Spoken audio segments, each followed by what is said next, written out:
ఎక్కువ బస్సులు కొంటేనే సాఫీ ప్రయాణం అట. భారీగా పెరిగిన ప్రయాణికులు. ఈసారే 2457 కొత్తవి అవసరం. కొనుగోలుకు 905 కోట్లు కావాలి. ముఖ్యమంత్రికి నివేదించిన ఆర్టీసీ. సో బేసిక్ ఏమైపోయిందంటే లాస్ట్ 10 ఇయర్స్లో ఒక్క బస్సు కొనలే. అంటే కేసీఆర్ ఆలోచన ఎట్లుందంటే ఆర్టీసీని మొత్తం ఖతం చేయాలి, ఆర్టీసీకి ఉన్న విలువైన కోట్లాది రూపాయల భూములు కొల్లగొట్టాలన్న ఆలోచనతోనే ఆయన పనిచేసిండు. అందుకే వాళ్ళు పాపం 50 రోజులు సమ్మె చేసినా, చాలామంది చచ్చిపోయినా వాళ్ళని పట్టించుకోలే. సో మార్పు కావాలని ఆర్టీసీ కార్మికులు కూడా కోరుకొని ఈ ప్రభుత్వాన్ని తీసుకొచ్చారు. వీళ్ళు ఏదో మహిళలకు ఉచిత ప్రయాణం అని పెట్టిరు. మంది జనం బాగా ఎక్కుతున్నారు బస్సులల్లో, కానీ బస్సులు లేవు. ఉన్న బస్సులు కూడా మొత్తం డొక్కు అయిపోయినాయి. అవి ఏడ ఆగిపోతున్నాయి, ఏ టైర్ ఊసిపోతుందో కూడా అర్థం కావట్లేదు. మొన్న రీసెంట్ కూడా 2-3 ఇన్సిడెంట్స్ జరిగినాయి కదా. సో కొత్త బస్సులు కావాలి. సో ఓన్లీ ఈ ఇయరే దాదాపు 2457 బస్సులు కొత్తవి కావాలన్నట. ఎన్ని బస్సులు కావాలి, మార్చాల్సినవన్నీ, అదనంగా కావాల్సినవన్నీ. రాజధాని బస్సులట 100 బస్సులు మార్చాలన్నట, 50 కొత్తవి కావాలన్నట. ఎక్స్ప్రెస్లు అయితే కావాల్సినవి 350 కావాలన్నట, కొత్తవి మార్చాల్సిన అక్కర్లేదట. అండ్ దాంతోపాటు పల్లె వెలుగు దాదాపు 439 బస్సులు మార్చాలన్నట. అంటే మిగతా అన్ని తుక్కు అయిపోయినాయి. 339 కొత్త బస్సులు కావాలన్నట. మెట్రో డీలక్స్లు 300 అదనంగా కావాలన్నట, అంటే కొత్తవి కావాలి. మెట్రో ఎక్స్ప్రెస్ దాదాపు 445 బస్సులు మార్చాలన్నట. అండ్ సిటీ ఆర్డినరీ బస్సులు హైదరాబాద్లో తిరిగేవి 229 మార్చాలి, 434 అదనంగా కావాలన్నట.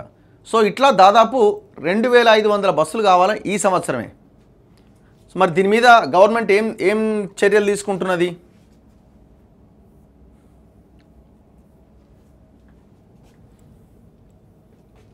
ఇగో కాలం చెల్లిపోవడం, ప్రయాణికుల ఓవర్లోడ్ సమస్యలతో బస్సులు రోడ్లపై ఆగిపోతున్న నేపథ్యంలో కొత్తవి కొనేందుకు ఆర్టీసీ ప్రయత్నాలు ప్రారంభించింది.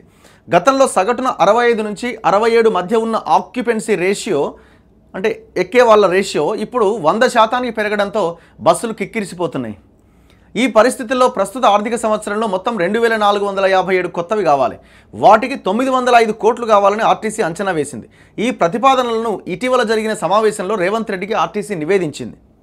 సూపర్ లగ్జరీ మినహాయిస్తే మిగిలిన 6 రకాల సర్వీసుల్లో బస్సుల సమస్య, డిమాండ్ అధికంగా ఉన్నది. ముఖ్యంగా రాజధాని ఏసీ బస్సులు బాగా పాతవైపోయినాయి, తరచుగా మొరాయిస్తున్నాయి. మరమ్మతులు, ఇంధన ఖర్చు, కార్మికులపైన పనిభారం పెరుగుతోంది.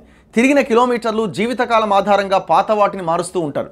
ఒక ప్రాతిపదికలో 10 నుంచి 12 లక్షల కిలోమీటర్లు తిరిగితే గతంలో తుక్కుగా మార్చే పరిస్థితి ఉండేదట. ఏది? బస్సు. ఇప్పుడు నిధుల సమస్యలతో ఆర్టీసీ అలాంటి వాటిని కూడా నడిపిస్తోంది. రెండో ప్రాతిపదికలో 15 ఏళ్లు దాటితే విధిగా బస్సును తొలగించాలి.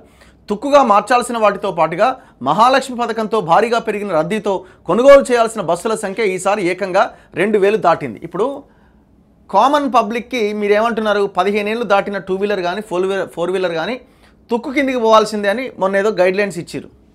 మరి ఇవి కూడా మీరు ఏ ప్రాతిపదికలో అయితే కొన్ని గైడ్లైన్స్ పెట్టిరో అవి దాటిన తర్వాత అవి కూడా తుక్కు కిందికి పోవాల్సిందే కదా. అండ్ ఇక్కడ ఇండివిజువల్ ఎవరికి వాళ్ళకి సంబంధించిన బండ్లు, వాళ్ళ ప్రయాణం, వాళ్ళ సేఫ్టీ.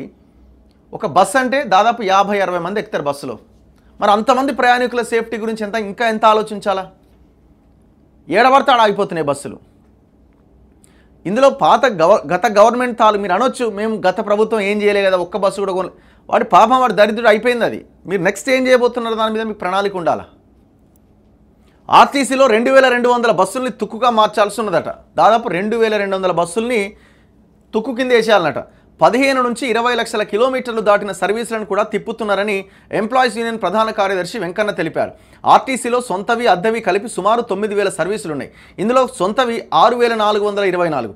సంస్థ గణాంకాల ప్రకారం వీటిలో 20% బస్సుల్ని మార్చాలి. కార్మిక సంఘాలు మాత్రం తుక్కుగా మారాల్సిన బస్సులు 33% పైనే ఉన్నాయి అంటున్నాయి. గ్రేటర్ హైదరాబాద్లో ఈ సమస్య చాలా ఎక్కువగా ఉన్నది. రీజియన్ల వారీగా చూస్తే హైదరాబాద్, సికింద్రాబాద్ రీజియన్స్లో పాత బస్సుల సమస్య అధికంగా ఉన్నది. గ్రేటర్ హైదరాబాద్ జోన్లో సిటీ ఆర్డినరీ, మెట్రో ఎక్స్ప్రెస్ల్లో అత్యధికంగా డొక్కు బస్సులు ఉన్నాయి. ఎలక్ట్రిక్ బస్సులు మాత్రమే కొత్తవి ఉన్నాయట. ఎవనివి? మొత్తం మెగా కృష్ణారెడ్డి ఒలెక్ట్రా అనే కంపెనీతోని టైఅప్ చేసుకొని వచ్చిన బస్సులు. ఇవి కూడా ఏం అంత బోగస్ అవి కూడా పెద్ద స్కామ్. అది గత గవర్నమెంట్లో జరిగిన స్కామ్. మార్చాల్సిన బస్సులు రీజియన్ల వారీగా సిటీ ఆర్డినరీ 229, ఇక మనం ఇందాక చదివినాం కదా. మొత్తం 905 కోట్లు కావాలంట. పెద్ద పెద్ద ఇది కూడా కాదు గవర్నమెంట్కి 1000 కోట్లు అంటే.